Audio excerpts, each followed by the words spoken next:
The power is in you. Stop giving your power away. Stop looking to practitioners, drugs, etc., to try and fix you. The power is in you, and it's on you to get out there and get the information, and then it's on you to heal. The power is in you. Tap into it. Welcome to the Beauty Talk podcast, where we feature how the best medical practitioners help their patients to look better, younger, and healthier. Now, enjoy the show, and here's your host. Daniel Gao here. I'm the host of Beauty Talk, where we feature the top medical practitioners in health and beauty, both inside and out. This episode is brought to you by Edna Digital Marketing. Now, I have Dr. Kristin Comella here of Infinite Impact. Dr. Comella is a world-renowned expert on regenerative medicine and natural healing.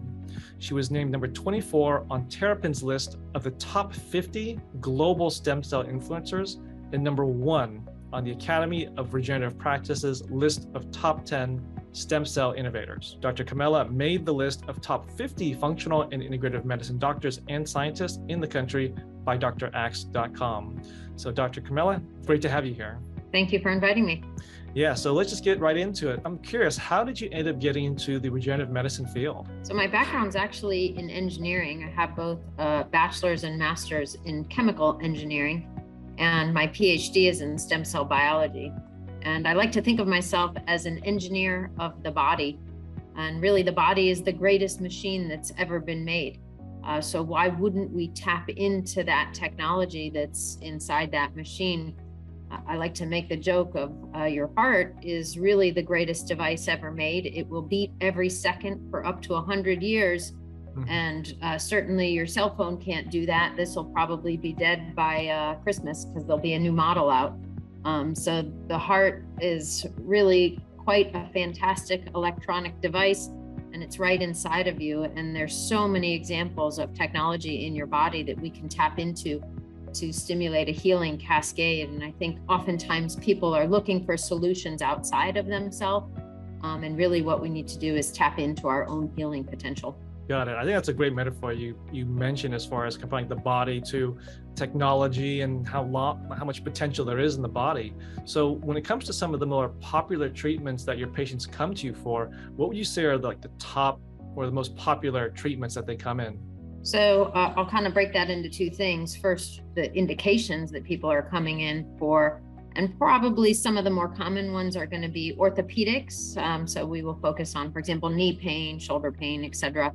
And also weight loss resistance. So people will come in, and really what weight loss resistance is a broken system inside. So your hormonal system, your immune system, everything is just not working as it should. And as a result, you're holding on to extra fat. And so there's different things that we can do to tap into your own potential to reverse that. And really any chronic disease having to do with inflammation, which is all chronic diseases. So that's kind of the indications that we're most focused on. And then how we address those, what are the most common things that we're using to address it, really boils down to tapping into your inner cell potential. So making your cells function better. And we can do this with a variety of different techniques, everything from a natural approach to nutrition, fitness, mindset, as well as using some high-tech equipment and some really neat kind of biohacks, if you will, to tap into your cellular potential. And then even as far as injecting actual stem cells into patients to repair and heal. Okay, great. Now, you talked about a lot of different treatments that you're offering, and I want to talk about what differentiate your practice from others in the industry. I don't think I've met another practice that has offered both regenerative medicine and also the weight loss side of it. So can you talk a little bit more about some of the other differentiators in your practice? Yeah, I mean, I think that maybe sometimes people don't realize that those things go hand in hand. Oftentimes when somebody says, no matter what I do, I can't lose weight. Well, by the way, they also have knee pain, and some of that has to do with the excess weight that they're carrying around. So applying regenerative medicine as well as helping them live a more healthy lifestyle is kind of obvious. Why wouldn't we repair what's going on in the inside, allow them to live a healthier lifestyle, release all of that extra fat, and get them in a better mindset, and at the same time then repair the specific injuries. So it's shocking to me that more regenerative medicine practices aren't bringing the two together. But really what we are is a human betterment zone. We're making people better. And every human that walks through that door wants something to be better. And that's our specialty. Got it. Now, for people who are not so familiar with regenerative medicine, how would you describe how regenerative medicine differs from traditional medicine? It's tapping into your own healing potential. Every single one of us has stem cells that are circulating inside our body. And the main purpose of these cells is to maintain and heal any tissue in your body. As a matter of fact, if you didn't have stem cells, you could probably only live for a couple hours because tissue is constantly turning over.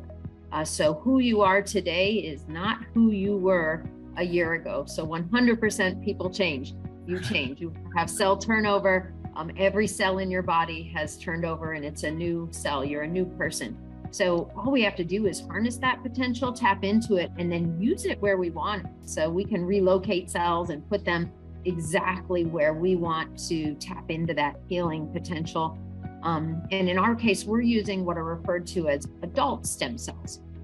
These are the cells that are already circulating in your body, and then we're just relocating and making them kick up a healing response. Now, when it comes to education, because I'm sure you get a lot of people that come in, they have no idea what regenerative medicine is, what it can do for you. They may have all these different misconceptions about it. So how do you approach educating your patients on what regenerative medicine is and the benefits of it?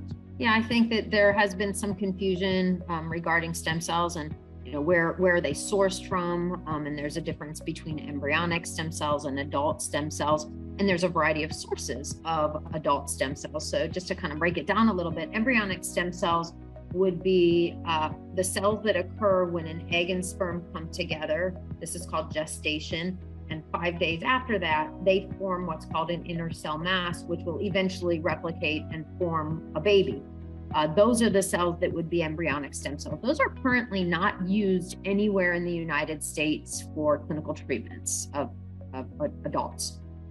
So adult stem cells can be isolated from a variety of sources, and these are the cells that are already committed to forming specific types of tissue. So they might be able to form bone or cartilage or other types of tissue, skin, types of tissue inside your body. These can be sourced from birth tissue, so placenta, cord blood, or they can be sourced from tissue inside the person. So that would be like an autologous source, fat tissue, bone marrow. And in our case, we're using any of those types of adult stem cells. So this is not something that is done from the embryo. This is done post-birth. And those cells can form any tissue that you want in your body. For me personally, I've always worked with adult stem cells. I think that those scientifically make more sense. And the reason is this: when you have a torn meniscus in your knee, you do not want to form a new baby in your knee. You want to form cartilage or knee tissue and heal that knee. So it makes more sense to use a stem cell that's going to be more committed down that pathway versus a stem cell that's committed to forming a baby. So adult stem cells make more sense scientifically, and they certainly make more sense ethically. Okay, that's a fantastic way of explaining it. I think a lot of people have that misconception of, oh, regenerative medicine, stem cells, oh, you got it from this baby or from an aborted fetus or whatever it is. So I think clearing that up is very powerful for people to understand. What are some of the other misconceptions you see that patients talk about, or even just people out in the industry who have no idea what it is are mistaken about? I think anytime you have a new therapy that comes forward, there are fears that could be created, and it's more fear of the unknown, like what could happen, could the cells create a tumor or something like this? And in fact, that's never been demonstrated scientifically. Whereas with the embryonic stem cells, those do tend to grow rapidly, and they will form what's called a teratoma, which is like a tumor, a mass. Whereas the adult stem cells have something associated with them called growth inhibition. And this is how they work inside your body. They go to an area, they repair that tissue, and then they stop growing. They don't constantly replicate. Otherwise, you would get runaway tumors in your body all the time. So, I think that, sometimes there are fears just because there's unknowns. But at this point, stem cell therapy has been around for several decades. There's quite a bit of experience, particularly in orthopedics. However, our practice uses stem cells for a variety of different reasons, everything from degenerative diseases, heart disease, lung disease, kidney, liver, etc., to autoimmune conditions to help stimulate the immune system and, if you will, hit the reset. Because really what's happening when you have an autoimmune system is your body's attacking itself. So we want to quiet down the immune system, and that's what stem cells do. They quiet down an overreactive immune system. This is how they naturally work inside your body anyway. And maybe just to back up to give people kind of a better understanding, take, for example, you get a cut on your arm. The first responders are going to be the platelets, and these are what form that clotting mechanism. They stop you from bleeding. So you got the cut, the platelets come, they stop the bleeding. So otherwise you would just bleed out completely. The second thing is that platelets act a little bit like first responders, and they call to the other soldiers in the area, and they, send out a signal like, hey, we've got an issue here, so everybody better come over and help. So the second people that show up are the white blood cells. And the white blood cells don't discriminate. They kind of blow the joint up, and they mess with the pH. They get the temperature hot. They do all sorts of stuff because they want to stop infection. So that's their main purpose.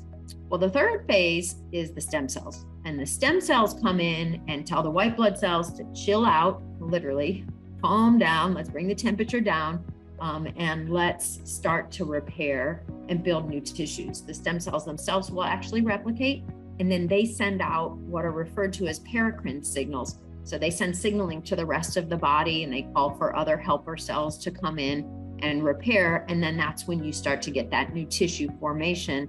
And hopefully you don't form too much fibrotic tissue or scar.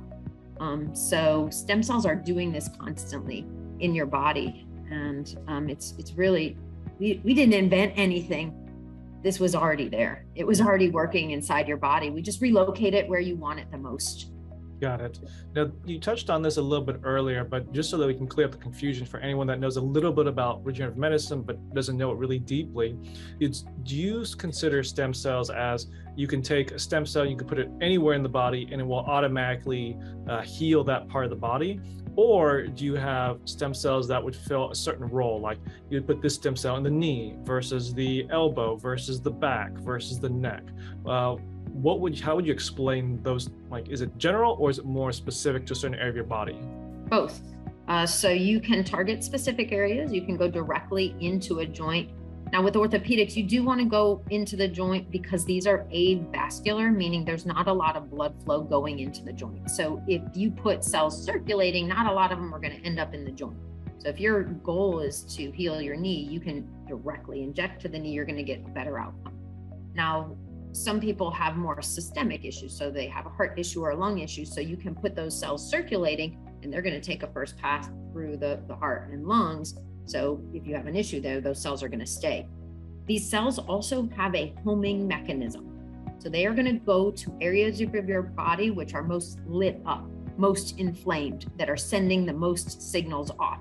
So if you have a cut on your toe and you inject cells intravenously into the arm, like into the vein, the cells are going to circulate and go to your toe. Now, when you put cells intravenously, you don't get to decide where they go. Your body decides where you need them the most. So you may have something in mind, like, okay, I hope my cells are going to help my, kidney disease. But once the cells get in there, they're going to say, oh, this guy didn't realize he's actually got some heart trouble. So we're going to focus on that.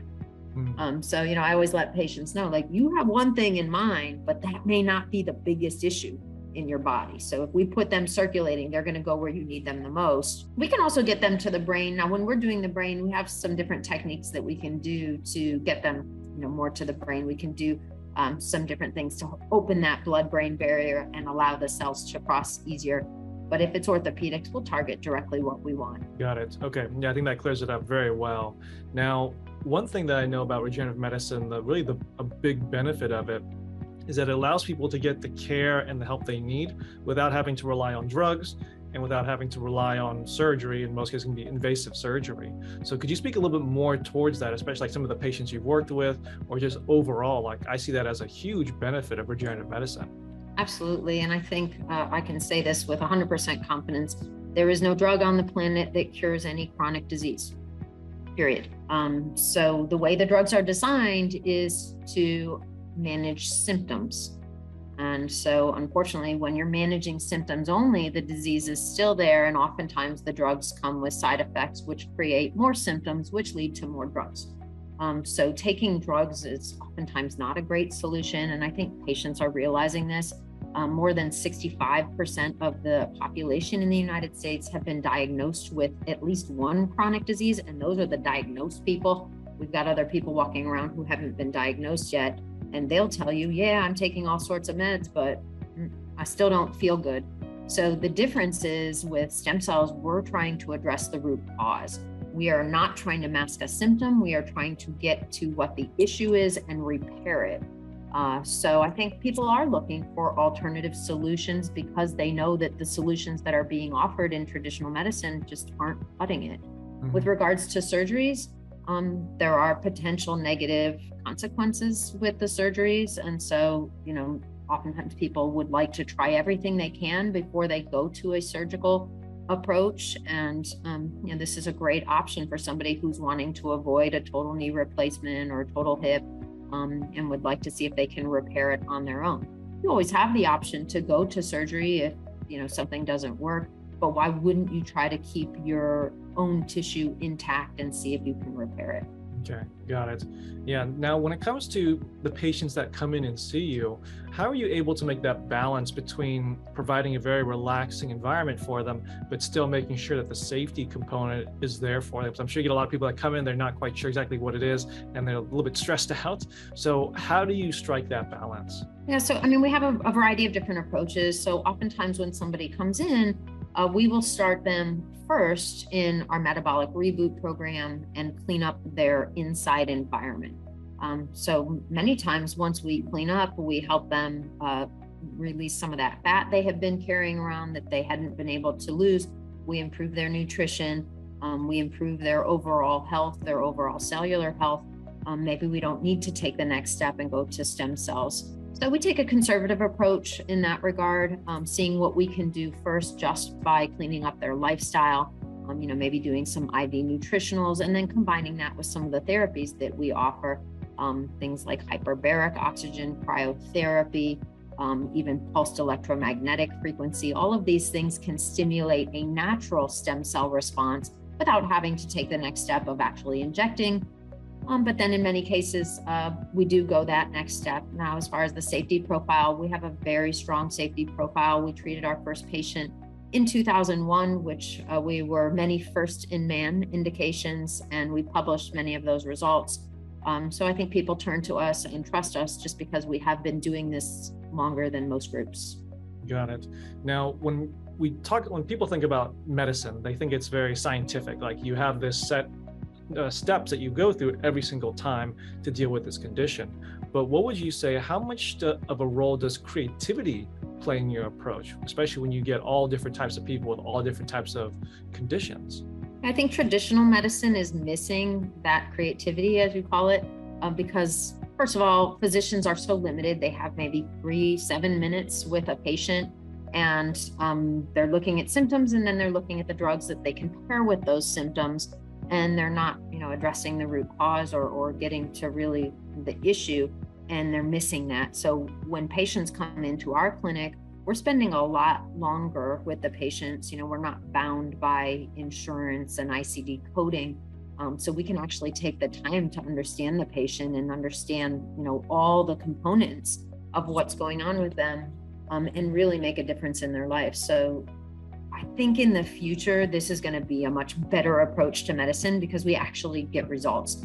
The current health paradigm is, what's your symptoms? Here's your drugs, go home. Oh, that didn't work. Here's more drugs. And it just kind of keeps going like that. And people are fed up. They're looking for something new. They want actual results, and that's where we're delivering. So you're right. We can provide almost a more artistic approach because we're looking at each person as an individual. Mm-hmm. I think that's a fantastic way of doing it, because I think that's also a big issue, like you mentioned, is with traditional medicine, it's, oh, you have this pain, take this pill. Oh, you have this pain, get this surgery. There's no personalization to it. There's no, okay, we need to fix what is your actual root cause instead of just masking the symptoms.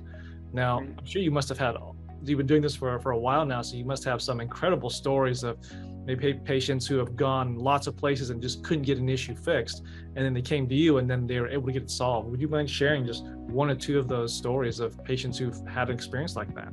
Yeah, one of my favorite recent patients is a traumatic brain injury patient.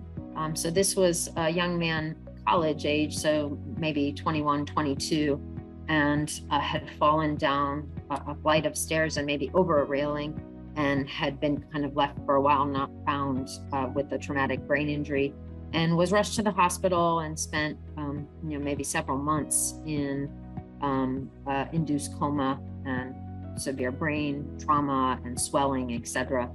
And to the point where they had told the mother, we don't think he's going to make it.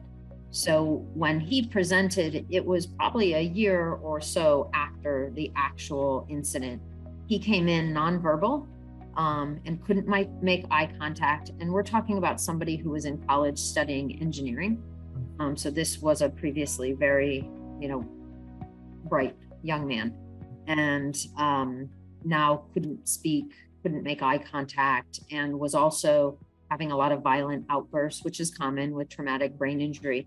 So when he presented, the family was more interested in doing kind of non-invasive. So we didn't start with stem cells. We did quite a bit of hyperbaric and the pulsed electromagnetic, everything we could do to stimulate that healing cascade and circulating stem cells and really repair. And I'm happy to report that he walks in and sits down and chats with me and tells me about the favorite podcast he just watched on Joe Rogan's show. And he now drives a car and he's working. Wow. So we went from somebody who was not a functioning part of society to somebody who is and contributing to society. And I think, boy, it's stories like that kind of warm my heart and make me remember why I do this. Yeah, that's incredible. I mean, just something like that, you would imagine that with traditional medicine, it's just they write that person off. Like, we can't do anything, it's over. But it sounds like regenerative medicine is really giving people that second chance who otherwise traditional doctors would have said, you can't do anything. This is it, you have to live with it the rest of your life. And that reminds me of another story I'd love to share. So we had a patient who presented with COPD, which is a chronic lung disease. And oftentimes these people are former smokers or they've been exposed to some sort of inhalant toxin. This particular individual was a veteran and exposed to toxins in the military. And as a result, his lungs were just fried. And so when he presented, they had told him he had weeks to live and was on 100% oxygen, with having to breathe with the oxygen tanks, etc. And he just said, this is kind of a last ditch effort. I figured I'd give it a go. Why not? So we did stem cells. And in this case, we do the stem cells intravenous. So we deliver the cells into the vein and allow them to circulate. We did 2 or 3 treatments about once per month. And I'm happy to report that he was able to get off of the oxygen. And he certainly beat that 2-week timeline that the doctors had given him. And the doctors gave up. They said, no, just go home and die, get your life in order. But he wasn't prepared to do that. And he then was able to walk his daughter down the aisle who got married. Oh, wow. That's an incredible story. It's incredible hearing stories like this. And I'm sure you've got thousands and thousands more, but it's amazing just the power of regenerative medicine. And I mean, where do you think the future of regenerative medicine is going from here on out? I think we'll start to see more and more treatments with regenerative medicine. People will start to hear about it more. There's going to be more practitioners coming forward wanting to do it. For many years, we did provide training programs for doctors. So we have personally trained more than 1,000 doctors who are out there offering these procedures and protocols in their offices. I think you'll see this more commonly. I also think that you're going to see a shift away from this traditional kind of insurance-based 3 minutes with a patient and then get out of my office because people are fed up with it. It's not helping them. They don't feel good. It's not working. So I think more and more people are going to be looking for alternative solutions that actually work. Got it. Now, Dr. Comella, I have one last question for you, but before I ask it, I want to point people to your website at infiniteimpacthealth.com. Now, last question is, what would you say is the most important piece of advice you can give to someone who's been suffering from chronic pain or some type of symptom for a long time and has tried everything, but it hasn't worked. And they're skeptical about regenerative medicine, but they're still looking for some solution to help fix them. What would be the best piece of advice you can give to someone like that? The power is in you. Stop giving your power away. Stop looking to practitioners, drugs, etc., to try and fix you. The power is in you, and it's on you to get out there and get the information, and then it's on you to heal. The power is in you. Tap into it. Okay, perfect. Well, there you have it. Dr. Kristin Comella sharing her expertise. Now, Dr. Comella, where can people contact you and your practice? Yeah, at that website, and then there's an info email address at that website as well, and the phone number is there on the website, so they can give us a call there. Okay, perfect. Well, great. Thanks for being on the show and sharing your message with the world. Okay, thank you. Thanks for listening to the Beauty Talk podcast. Any questions, please contact the practice directly with the contact information provided during the show. We'll see you again next time. Bye for now.